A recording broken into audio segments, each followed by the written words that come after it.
If you're thinking about selling, welcome to our home selling process, part 2. We're going to cover the step from 6 to 10. Coming up.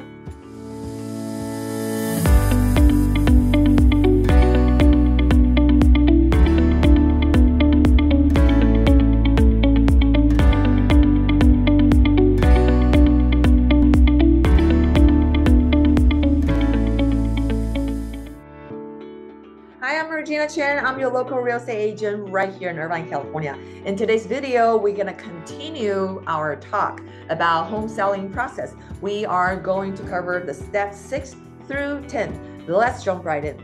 Okay, so in our part 1, where we cover the first 5 steps, quickly flow it through, just refresh your memory. We start with consultation, then we talk about our pricing strategy, then Step 3 is for staging. Step 4, photo and video and 3D tour. Step 5 is pre-marketing. Now we're getting the meat for today's video.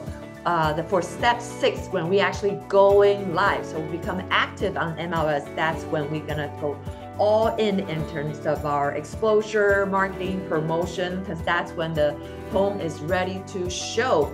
The buyer's agent can schedule a private tour or come to open house. So what we do there is the standard stuff, of course, like on all the platforms like we talked about before, like Zillow, Redfin, Trulia, or all social media went all in, and we have our sign on the yard. And what we do in our group is we take a proactive approach. We will go out to do door knocking, invite the neighbor and to come to the new listing, tell them about that. Hey, we have this beautiful home for sale. We'd love for you to come in to see it. Do you know, have any friend or families are looking to move closer to you? Why do we do that? Because statistics show a lot of people buy the home, they already know someone or related to, somehow connect to someone in the same community. So that will be a very great, like a word of mouth opportunity. So because people live there, hopefully they enjoy living there. They can tell their friends, family, say, hey, you always said you want to move closer. Right now it's a great opportunity. So anyway, so that's step 6 for going live. That's what we do. And after that, we're gonna move down to, like I mentioned, we're scheduling show, no matter it's for private showing or open houses, there are a lot of steps we want to sub-step, make sure we do a good job so we can maximize the showing, make it easier for all those potential buyers, and ensure the showing experience is a positive one. Like I mentioned in the first part of the video, we always have checklists to provide to all our sellers, so you don't have to worry about that. What do I need to do? So we have a whole list. You just go step by step. That'll ensure a successful showing. And the next step is step 8 in terms of offer.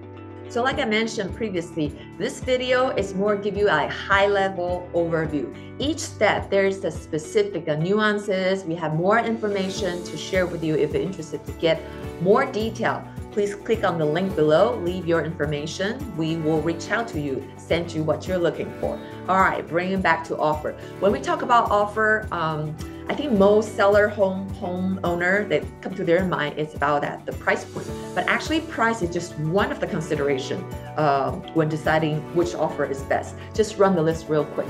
There's some other factor to consider. For example, the contingency, right? There's like inspection contingency, appraisal contingency, loan contingency, and what kind of buyer are they? Cash buyer or mortgage buyer? And we'll also look at their pre-approval. It's by what kind of lender and what loan amount they got approved for, and what kind of loan type they're using. Is it conventional? Is it jumbo? Is it, there's just so many variations, so there's no way we can cover that in today's video. And also we'll look at all the timeline, other terms of the contract. And throughout the offer process, there's so many nuances. So just want to put the key point is that when it comes to offer, there's more than just the price point. Step 9, negotiation. So after we receive the offer, what seller can do? Seller have pretty much we have 3 options, 3 ways to go. Number 1, probably the most happy scenario is we accept the offer. Number 2, you can decline the offer altogether. Number 3, based on what they offer, we can counter the offer. Once the offer gets accepted, then we have a binding contract. Then we're gonna move down to the next phase. We're gonna open escrow. That is also the beginning of our contingency period. Step 10, inspection. All right, inspection is another topic we can go really deep. Probably will take up more time, but for today's video, we'll cover like high level, like what's included in inspection. It can it'll cover like majority, for example, like roof, components, exterior, foundation, the heating and cooling system, plumbing, electrical, window lighting, appliances, garage, and many other stuff. Just give you a general idea what does inspection cover. And the frequent asked questions that you probably ask that, how long does the inspection time frame works? Well, the inspection itself depends on how big the size is. Normally like take at least by the IRVINE, the average size will take between 2 to 3 hours. And the possible outcome is that both parties will come back to agree on the necessary repair, or in the form giving some credit in the escrow toward the buyer's closing costs. And in terms of the outcome, in terms of inspection report result, buyer gonna come up with their request for repair. That's their wish list, and seller and buyer gonna work out something acceptable for both of them and decide what's the next step. But pretty much there are 3 outcomes: is that a buyer can accept the home, buy it as is, or buyer gonna offer something to negotiate with seller. Or buyer find that it's something like really significant. They didn't expect that a huge financial impact repair. They have the option to cancel, to back up the contract. So that's the part 2, home selling process, steps 6 through 10. We have 5 more steps to share with you in the part 3. Make sure you watch that video. I'll see you in the next one.